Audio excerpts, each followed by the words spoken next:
Ayan, yes, hello ka-hearts. Ayan, maggagawa tayo ngayon ng ating version na Seafoods Cajun Garlic Butter. Ayan, so una naglagay ako ng butter as usual, paminta,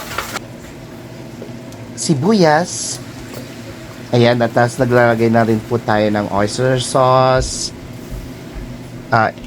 Sprite, pampandagdag lasa ba. And then Cajun powder. So yan.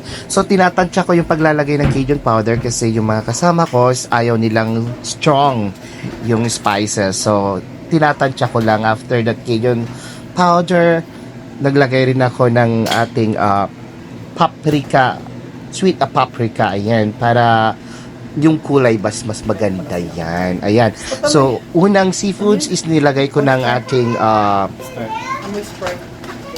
squid or tinatawag nating pusit sa Tagalog. Ayan. Next, ang ating hipon, shrimp in English. So, ayan ka-hearts, lahat po ng ilalagay kong seafoods is binoil na po natin para mabilis tayong magluto. So, after that one, ilalagay ko na yung vegetables. So, nag-request ang ate ko na buntis, ayan, maglagay ako ng anong tawag doon? Yung potato, ayan, nakalimutan ng bakla. So, after that one, nilagay na rin po natin ng ating crab. So, ayan, matataba yung crab, kaya later masarap yan. After that crab is ang ating mussels. Mussels? Yun na yun. Tahong in Tagalog. Ayan. So, ayan, minikes-mekes. So, ano na din natin. Mekos-mekos ang ating seafoods para mag-blend lahat ng ating mga spice na ginawa na niluto natin una. So, ayan, tinakpan, buksan, and haluin ulit para i-blend ulit ang ating mga ano. So, ayan ka-hearts.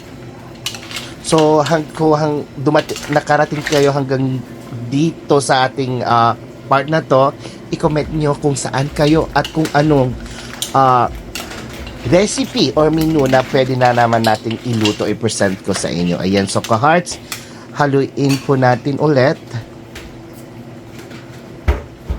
And then, ano bang kinukuha ko dyan? Nakalimutan ko. Char.